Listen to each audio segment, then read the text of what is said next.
everyone?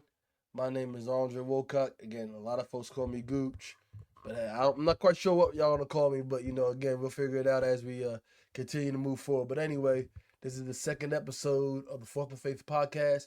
Man, I'm extremely excited, ready to get after it, man. And this time of year, man, is the NFL draft, and it's definitely my favorite time of the year. And the reality of it is because a lot of the guys getting drafted this weekend had their fourth and fifth moments at some point in their life. If you get a chance to, man, please check out the Path to the Draft series that they have on ESPN. And man, I love it because I see a lot of guys facing situations, facing adversity, and they have to overcome these obstacles in order to achieve their goals of getting into the NFL draft. And so a lot of these guys, man, and you see the emotions on these guys' faces and the families' faces because man, they had to do something to get to where they are, man. So again, this is like my favorite time of the year, man. During the NFL draft because of the fourth and fifth moments a lot of these guys have, but also for us high school coaches out there, man, we're getting ready for spring ball, and we know a lot of guys had injuries last year, and they're coming back from injuries, so they we get to see guys in our own program, have a fourth and fifth moment, and man, these guys are getting the opportunity to overcome these obstacles. So man, this is an awesome time for football, man. But more importantly, man, it's an opportunity for a lot of guys to write their own story and to share their testimony. So man, it's definitely an exciting time for me. And honestly, during these fourth and faith moments, people's true characters is revealed. It's because people are in these moments in their lives and their backs against the wall. That's what we talked about last week when I introduced the idea. So last episode, and I introduced the idea of what fourth and faith is. A lot of these guys have their back against the wall, and man, and they're pushing through. So man, it's definitely an awesome time. But I want to talk about what we do when our backs are against the wall, when we're down. That's when true character is revealed, and everything that you invested actually comes out to play in those moments. So a lot of times we hear guys say, "Oh, I'm built for this and I'm built for that," and XYZ and blah blah blah blah. And the reality of it is, are you really built for these moments that you're claiming that you're built for? Because sometimes we see people not put in work and then want to reap the harvest of someone that did put the work in. It's no different than the guy who on fourth and one's like, "Coach, give me the ball." Boy, I ain't seen you finish your workout the entire summer. You think I'm about to give you the ball? We in the eighth game of the season and we fighting for playoff position and we got a shot at the region title and the game's coming down to fourth and one. I'm giving you the ball? Absolutely not. That's not going to happen. So the reality of it is, hey man, we're going to give the ball to the people that we trust. And you trust the people that put the work in. And so in my personal life, where do I put the work in? So when things hit me, why am I confident? Because you're confident whenever you prepare for a moment. So why am I confident when things appear in my life? It's because of my prayer life. So in my prayer life, I focus on, my family, my career, just different areas of my life. And so when things approach us or approach me in my life, I'm like, God, you know what? I know you got me because this is somewhere that I've invested. And so when you invest into something, when you need to pull it out, it's there because you know what you put into you put into that. You see what I'm saying? So in football, did you invest in putting that work in?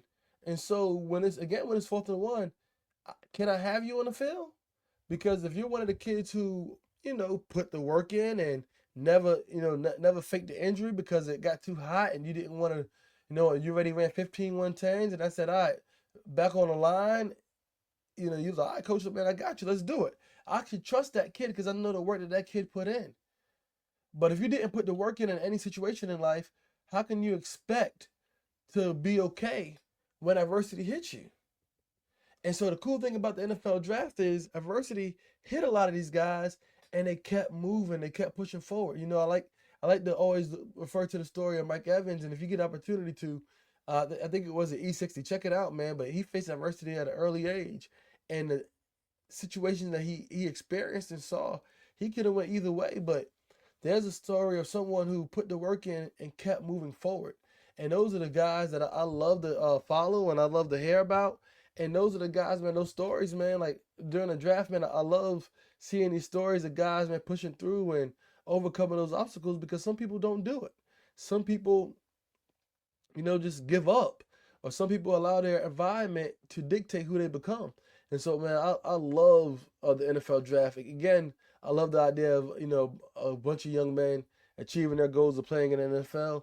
But, man, I love hearing the stories of these guys who, man, push through and find a way. And it serves as an inspiration to me.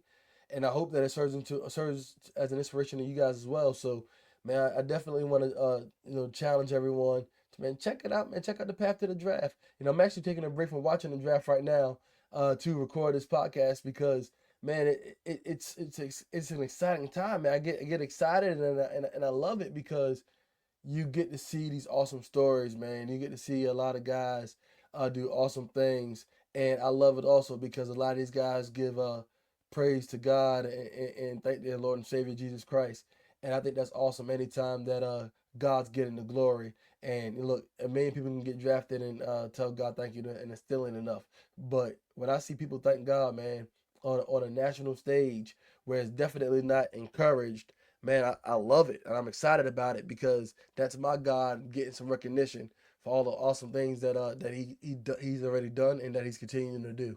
But I also just want to hit on a few things, because earlier in the video I said, you are who you are when your back's against the wall. And if I didn't say it, I was definitely thinking it. But you are who you are when your back's against the wall. And so when you are facing adversity and your back's against the wall, who are you? And then you got to pull from a place to where you should be able to pull from. But if you didn't put the work in, there's nothing there for you to pull from. And so I want to talk about that. When true character is revealed, when your back's against the wall and it's in fight or flight, your true character is revealed. And you can think about your lowest point in your life and you made a decision to do something. And if you were able to get up and fight, man, that's who you are. But if you're one of those people who laid there and waited for someone to pick you up, that's who you are. And I don't think that's a way for anyone to live. So I want to challenge everyone, man, to put the work in while you're not going through a suffering situation. Put the work in when you're not in panic mode. Put the work in so when you do face an adverse situation, when you do face forth in faith, you have someone to go. You have somewhere to go. You have something to pull out of. Because it's no different than the guy, again, 4th and 1. If this is the guy that's been working like a dog, I know that they're going to make it the play for our program.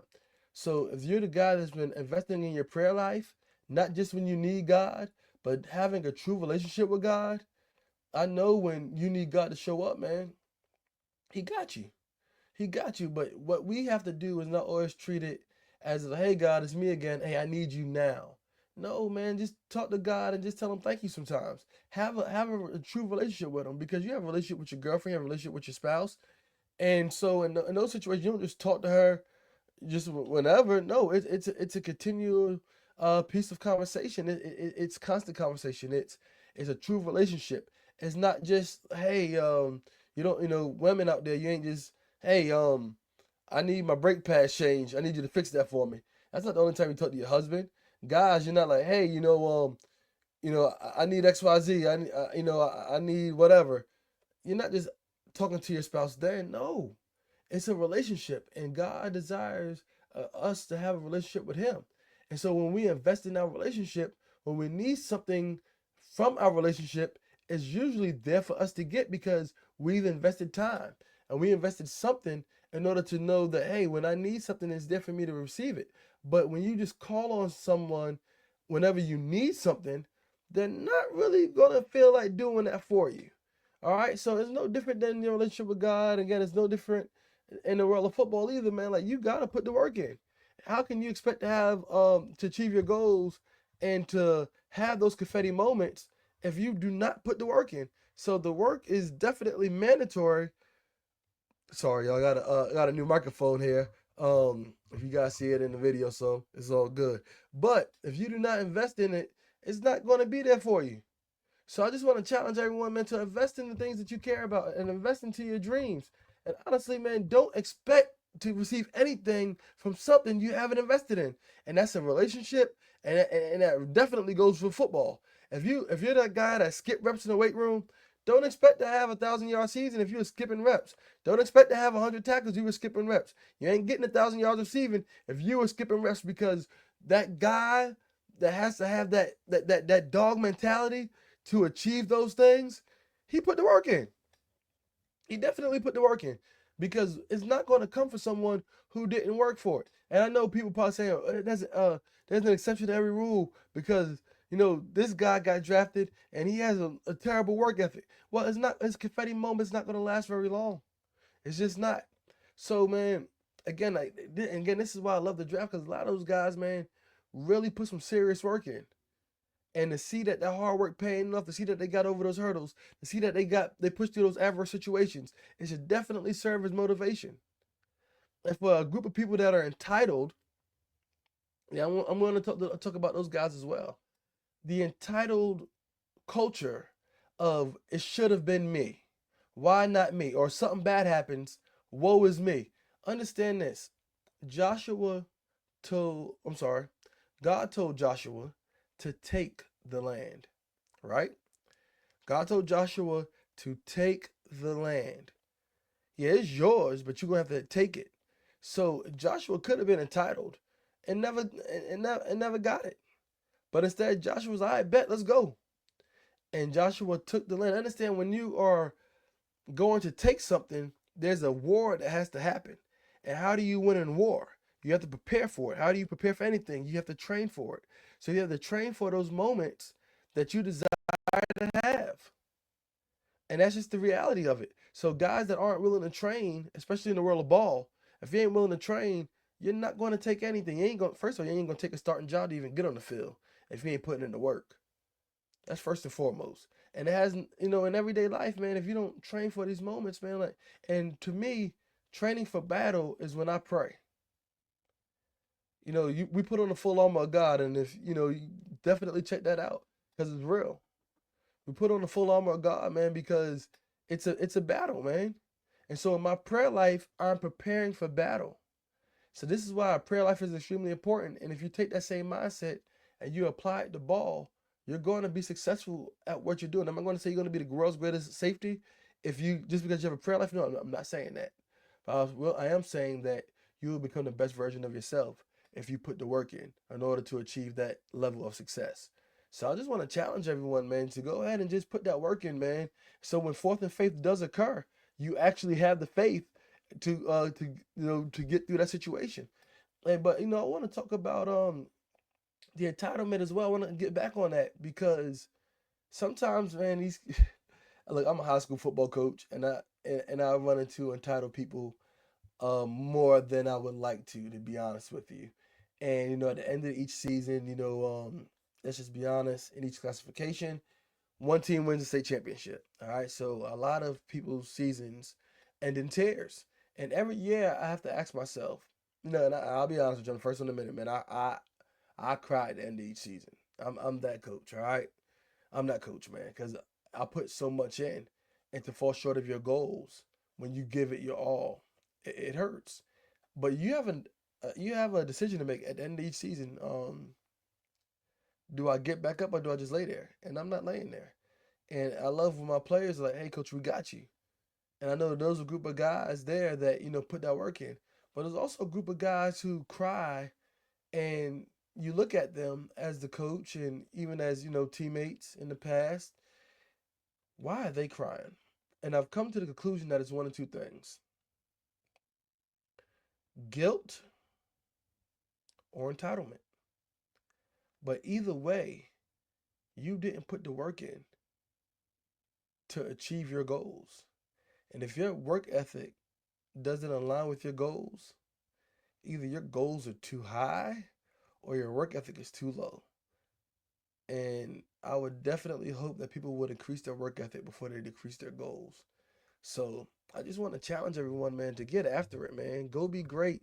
And in the process of going to be great, put the work in, man. Like, it's not going to happen for you just because you want it to happen. It's not going to happen because I'll say this: people pray, "Hey, God, do XYZ for me." Amen. But at the same time, we all know that faith without works is dead. works, action. Get after it. Put the work in if you want to achieve anything. And so again, to go back to the draft, man, these guys put the work in for years, and they're living out their dreams, man. They get their name calls, man, and the emotions are real, man. And this is why I love it because, man, those guys just push through. And if you have a testimony, you know what it looks like to push through. And to see these guys between the ages of 21 and 24 years old, man, having that moment with their families, man, is awesome, man. And again, I'm going to shout out Path to the Draft. Check it out when you get a chance. But man, this is a great time of the year. And listen, and to the guys, man, that have the entitled mindset, you know who you are. Your coach shouldn't have to call you out. Your teammates shouldn't have to call you out. You know who you are. You know if you're that guy who didn't put the work in, but you still want a scholarship offer. You still want to be a starter. You still want to win a state championship. You know who you are. Fix it. Fix it. It's that simple. How hard you work is one of the few things in life that we actually have control over.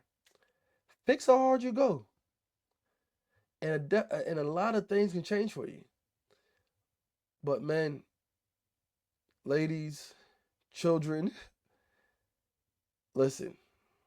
Please don't fall into that trap of laziness and entitlement because you will not achieve your goals if you decide that that's what you're going to hang your hat on. I deserve. I should. No, man. Again, God told Joshua to take the land. If whatever you want in life, man, you got to go take. You have to, because if you don't take it, that means it's still up for grabs, and someone else will. You think you're the only person in the world that actually has the same dreams and desires that you have? Absolutely not. Again, I'm a high school head coach in South Carolina. I want to be a state championship winning head coach. And if you ask every other head coach in the state of South Carolina, they're going to tell you the same exact thing, which means I have to work in order to achieve that goal. But if you don't work towards your goals, you're never going to achieve them. It just is what it is. So being entitled won't help you get there. Being lazy won't help you get there. Waiting for someone else to do it won't help you get there. And so when these guys get drafted, you see these guys, crying and hugging families and dancing. I'm like, man, go celebrate, man. Because I don't know exactly what you've been through in order to get to where you are, but I'm sure it wasn't easy. No, I'm sure there are multiple fourth and faith moments that these young men were faced with in order to hear their names called by Commissioner Goodell. So I definitely say, hey, man, go ahead and celebrate it, man. Because there was moments where your back was against the wall. It may have been overcoming an injury. It may have been losing a parent, losing a loved one. Who knows? But there was moments in the lives of these young men. And they said, man, I'm going to go. And to be honest with you, some people are experiencing fourth and faith moments during the actual NFL draft. And we get this, and the beautiful thing about this is, first of all, I'm not a fan of anyone not being able to achieve their goals. I root for everyone. Sean Wright, head coach at Cross, told me a long time ago, man, clap until it's your turn. And I'm a firm believer. I'm a firm believer in that. So I love seeing these guys achieve their goals. But when I see people, fall short of certain expectations that either they placed on themselves or people placed on them, I'm like, man, we get to see how this young man is going to respond. And when that young man is a God fearing man, you're like, yo, this is going to be an awesome story somehow, some way. And you hear people say, hey, man, you're built for it. You're built for it.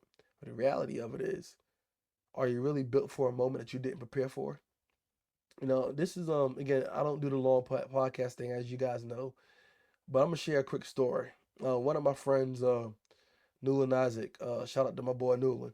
I was in the middle of a 1-9 football season. He probably don't even remember this. I was in the middle of a 1-9 football season, and he called me and was like, "Hey man, you good, man? You built for this?" And I'm like, "Man, I don't know about that. Well, this football season here is different, but I don't like this." But the reality of it is, because still makes sense to this day. I was. And the reason I was built for it was I prayed that God prepared me for all battles. And so in my prayer life, I was preparing for something I didn't even realize I was preparing for it. And so people say, I'm built for that. I'm built for this. They use it loosely, but you're not built for a situation that you didn't invest in. Like if you didn't like you're not built for, you know, playing in a state championship game if you didn't put the work in for it. You're not built to go through adverse situations if you haven't been preparing your mind, body, and spirit for battle. So if you're going to be built for something, let's start putting the work in now to make sure that when that situation does come, that we're able to push through it and be able to do great things once we get out of it. So again, man, I thank you guys for being supportive. And again, this is episode number 2, man. So now we have a series technically because it's more than one. But I do want to end this episode by having a victory formation moment. And again, victory formation is when, for me, is when I pray. And today, man, I just want to give thanks. There's a lot of things that we can pray for, a lot of things that we do pray for, but a lot of times we don't give thanks. And so I want to give thanks. First of all, that having a successful second episode, that's pretty cool. But also for these young men getting drafted, man. I thank God for that because these young men are gonna go up there, and some of them are actually gonna tell God thank you on the national stage and give praise, and I think that's awesome. And I'm thankful that I get to see that. I'm thankful that the world gets to see that. And who knows, man, someone's life can be changed because they watch their favorite player give thanks to God on one of the biggest stages of their lives. So I definitely want to give thanks to that. But hey, y'all, let's continue to make this a big deal. And so please like, share, subscribe. I'm going to be on YouTube and Spotify. YouTube and Spotify. The Fourth and Faith podcast. Listen, man, this is going to be big one day, man. It's going to be big, and I thank you all for being a part of the journey for me. Hey, with me, sorry. Being a part of the journey with me, man. We're going to grow this thing, man. So please like, subscribe, share it, and post it on your social media accounts, man. I thank y'all for y'all continued support, and this is going to be big. But hey, I'm not going to waste your time any longer. Thank y'all for checking me out. Again, hey, we ain't make it to an hour. We didn't make it to 30 minutes tonight. So I'm excited about that. We want to keep this podcast short. But hey, man, I definitely hope that you all got something out of it. And, this is going to be big. But definitely, man, as far as Fourth and Faith goes, the next chapter is, man, invest in yourself, so when those opportunities do come for you to have your confetti moment, you're prepared for your moment, and you're not looking crazy because what you actually prayed for actually came your direction, and you're like, oh man, I wasn't ready for this. Man, go ahead and start preparing for what you've been praying for and watch big things happen for you. Grace and peace, everyone.